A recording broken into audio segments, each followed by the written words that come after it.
Yo guys, how we doing? Welcome back to Spurs Live. And we are back with another YouTube video. So unfortunately, for us, yeah, we kind of lost the game by a mile. 1 second, give me a second. Let me just switch some amazing. Oh, look at that! Look at that. So guys, welcome back to the YouTube channel. Welcome back to a new video. And unfortunately, we have just lost 1-0 to a very good Middlesbrough team. Now, what went wrong? Number one, thank you, Gabby, for joining. I appreciate you. Obviously, you always join. It's always great to see you in the live section. So yeah, make sure you guys come. Gabby, tell your friends to join. Hopefully they can start supporting the channel a little bit more, and it definitely helps us grow as a community. And just yeah, as we like. So without further ado, let's get straight into it. Let's start with the lineup that we had today. All right. So the lineup that we started was a little bit different. Let's start with the first lineup. So unfortunately, you guys might not be able to see exactly everything in the lineup. So I will just read it to you out at the same time. So starting in starting for Middlesbrough, we've got Jay Lumley in goal. Saved what's his name? Saved Eric Dyer's free kick, which was pretty insane. And yeah, I can see that you guys can see it pretty well. So that is good. That is good. Yeah. All right. So now for a little bit more of the discussion regarding the lineups. 1 second. Yeah. So they have D dot Fry in their starting lineup. Number 6 defender did pretty well for them. They got McNair, who also caused us a very a lot of trouble in the attack. That he came up quite a lot. They have the left back. Didn't see much of. Then they have their right wing back, which was Jones, who was very he was a troublemaker for us. He basically didn't stop running, and it was quite annoying. Gabby says, well, Davis, Højbjerg, Winks, and Emerson, and a very shocking game. I agree. Son had a terrible game. I agree. It was a shocking game from all Spurs players. I'm going to go through the Middlesbrough lineup very quickly. Crooks in the middle, Hawson, Tavernier, Taylor, Sporo, and Watmo. Okay, so in the Tottenham Hotspur team, we've got Hugo Lloris in goal, Christian Romero, who unfortunately got a yellow card due to that fight between Harry Kane and the other Middlesbrough player. Eric Dyer in the defence as well, Ben Davis as well, Matt Doherty, Højbjerg, Winks, Sessegnon, Humanson, Dejan Kulusevski, and Harry Kane. So it's a little bit of an interesting lineup from us. And Kane's goal was offside. Big mistake and annoying we didn't have VAR. I agree. I think if VAR was in play, we would have definitely seen a little bit more of stopping the game and seeing what's going on. But for now, we got to deal with what we got to deal with. And yes, so let's get into our player ratings. Right. So let's start. Hugo Lloris in goal gets for me a 7. The reason why is because he didn't have much to do. He came out when he needed, especially that last bit. He came out and he headed that ball. Even though we were 1-0 down, he still headed that ball. Came out not scared. Came out and that was good. I didn't see anything bad from Hugo Lloris throughout the game. I think it was a good match from him. Yeah, maybe his passes sideways should have been a little bit further for more, just kick it up. But from now on, I think his passes were quite well done. And yeah, that's all I've got to say really about Hugo Lloris.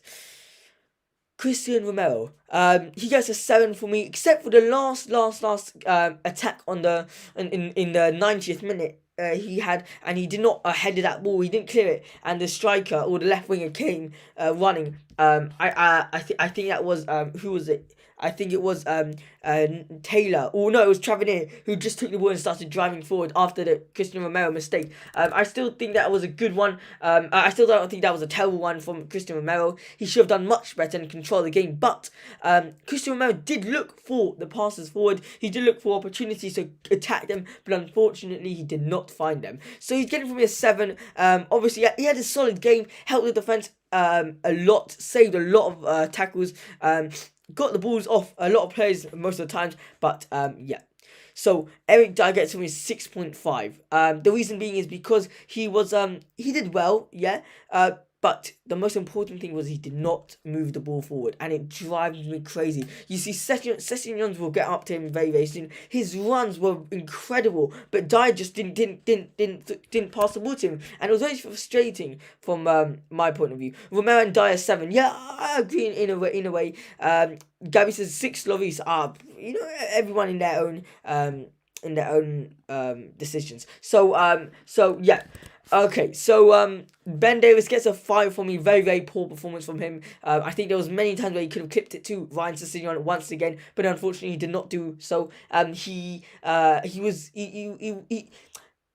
the shot that what's his name scored, that Donny, the Middlesbrough Donny scored. I think Ben Davies should have marked the player, should have had him, because instead of coming forward, Ben Davies, to get from the court, from the throw in, I think he should have done much better. And yeah, so for me, he's getting a 5. He didn't do that well for me. And yeah. Ryan Sessegnon, I think he was arguably our best player on the pitch. He did amazing runs. 7.5 he gets for me. He ran around the defense, ran in between the defense, tried to create opportunities for the team, but no one actually did that. No one helped him in any sort of way. Oops, sorry about that. No one helped. No one did anything in any sort of way. Obviously, we saw how there was many times where Ryan Sessegnon went behind the defense and no one clipped the ball forward, and that's what we need. We need players to throw just easily and just a ping ball like Christian Romero normally does, but he didn't do it this match. So yes, he's getting a 7.5 for me. Defensively wise, he didn't do too well, but attackingly wise, he did obviously help stride the ball a bit forward, and we were a little bit more composed on the ball when we had him on the team. But then when he went out and then a couple players switched with him, we didn't look that composed. He didn't look that calm on the ball after he left. So we got Matt Doherty. I think he gets for me a 7 because he had a decent performance. Once again, he needs to improve his passing ability. I think he needs to learn to take risks at some point. And we'll get onto that very soon about taking risks. He needs to learn to pass the ball forward to more of those, clip balls I keep on mentioning. We need to know how to clip those balls forward. We saw it last game versus Leeds where Ryan Sessegnon just, a calm ball to Matt Doherty for him to score. But yeah, talking about scoring, Matt Doherty should have scored twice. I liked it how he came forward and he took a couple of shots. He scuffed one over the goal, but I like how he's taking on himself, and it's amazing to see. Gabby says Sess 8 and Doherty 7, Højbjerg 3 and Winks -1, Son -1, Kane 8 and Kulu 7. Strong prediction from you, very, very, very strong. We'll get onto it very, very soon about what I think.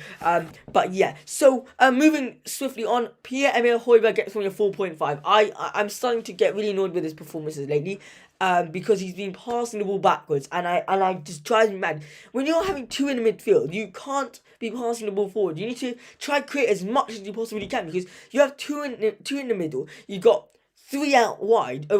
4 out wide technically, and 1 at top. So you need to learn how to create something. So Højbjerg gets for me a 4.5. I think he had a terrible game. Winks gets for me a 5 because I think he tried to create stuff, wasn't able, but still his defensive work was not good at all. Defending did not do well at all, not in any aspect of the game. He did not do well.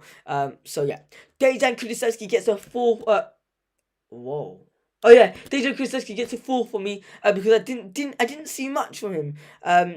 Kulusevski gets a 4 because I didn't see much of him. He didn't do anything. What did he do?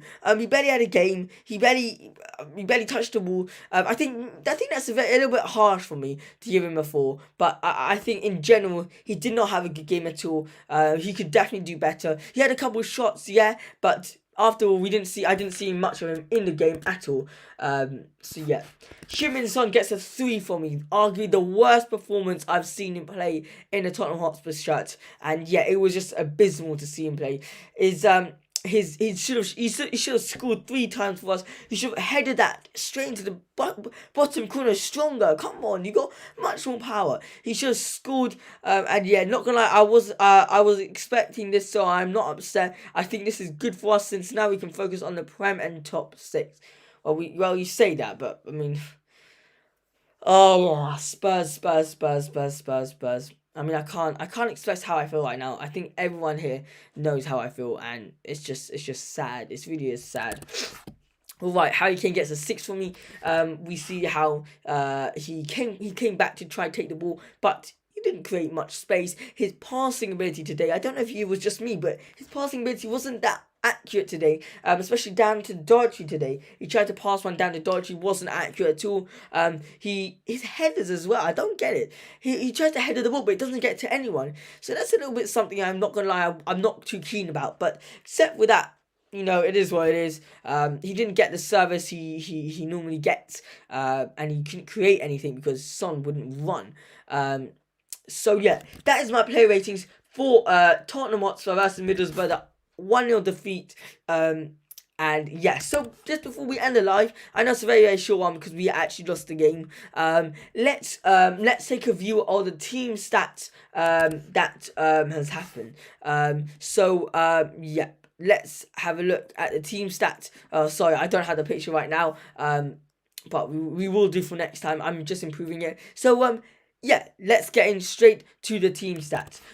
Shots they had 16 shots. I don't know how we allowed that to happen. Tottenham also had 15. They had 4 shots on target. We had 6. They had more possession than us. They had 51 possession. We had 49, which was a little bit not good at all. Passes, they had 673, whilst they beat us by 6. We had 646.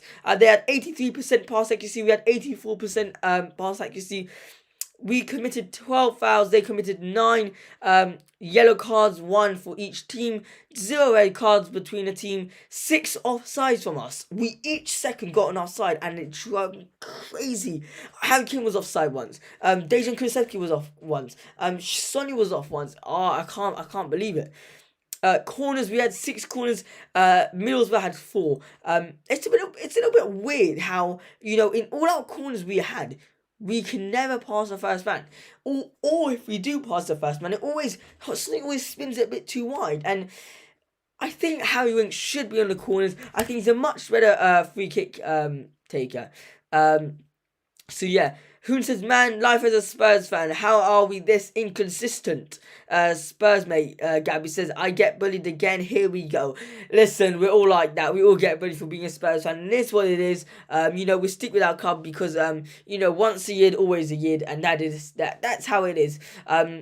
Thanks for joining, Hoon. If you're new, do subscribe to the channel. It helps us grow a lot, and yeah, we appreciate it. So, if we have a look back at a little bit of the good chances we had, we can see how Matt Doherty had that opening shot with no keeper in because he got past the keeper and he just smashed it so high. We saw another one with later on in the game where Matt Doherty had a shot. It was a good shot overall, but it was not anywhere near the net. So yeah. Then we saw a couple of opportunities from Human Son. He got a header in, and yeah. Human says Conte is walking. Why wouldn't he? Why wouldn't he? Let me explain to you why. Because something great managers have is that they want to win stuff. They want to prove to everyone that no matter what, they can win. So having Tottenham Hotspur as his main target, it will be. I think if he can win something with Tottenham Hotspur, he'll be classed as the best manager in the world and in the history of Premier League. I think, yeah, you can all say Alex Ferguson was incredible. I think you can say Zinedine Zidane's incredible, but Arsene Wenger's also incredible. But to win something with Tottenham Hotspur after 14 years with not winning, it's a bit of a huge accomplishment, especially when you got players like Harry Kane, Heung-min Son, Hugo Lloris, who deserved to win.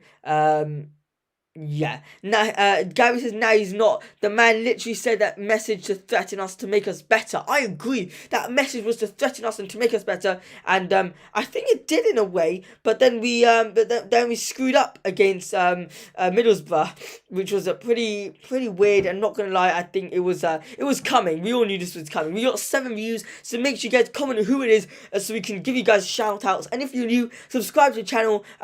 Yeah, we want to grow the community to upload more content on YouTube. So Yeah, so let's get on to a couple of chances. Obviously, we had Humanson's header that should have definitely gone in. It was a perfect moment for Humanson to get that header. It was coming in the last minute of the game, and he should have scored. Then we had a couple of opportunities in the extra time, in the first half of the extra time, where Humanson was 1-1 with the goalkeeper and just missed it. Then we see Steven Bergwein. He came on and he made a run, but unfortunately could not score that goal. And it was very shocking because I think if he would have taken a little bit one less of a chance, if he would have touched it one less and took it with his left, scored, that would have been a goal. We cannot forget about the Eric Dyer free kick, which was incredible. A good save, and I think Eric Dyer should be on free kicks or Harry Wings. Comment down below what you guys think about that. I think not Harry Kane anymore because we've had too much of this Harry Kane nonsense, and I think it's time to move on from Harry Kane and give it to players like Eric Dyer. We got 9 viewers. Come on, comment down below who you guys are. We would love to shout you out at the end of the live. So that's really it. Kane's goal was not offside, and I'm waiting for the apology from the FA. I agree. I don't think it was offside. I also think that the way he scored it, and also there was supposed to be a penalty because he grabbed on his shirt, and after all, he did complain saying that his shirt almost got ripped, and it was crazy to see how that was allowed in the game. I like to see the passion from Christian Romero, obviously afterwards coming to push the player who came to Harry Kane, sticking up for the team, because that's what you would want. It's like he's walking with like a yellow card. He's the only player in the team who I don't mind getting a yellow card, because I know he's not going to get a red card. I hope I just didn't jinx that. But yeah, so that's really it for today. It's a very, very short live, but thanks so much for the 7 views who are in there. Let's pump up the Spurs content. And yes, so is there anything else to say? No, not much else to say except for we're out of the FA Cup. We can focus a little bit more on the league. We are 7th in the league, and hopefully we can get much better in the league. We have our next game against Everton. Big match. Be ready for the match preview versus for Everton. And yeah, what else have we got to say? Come on, you Spurs.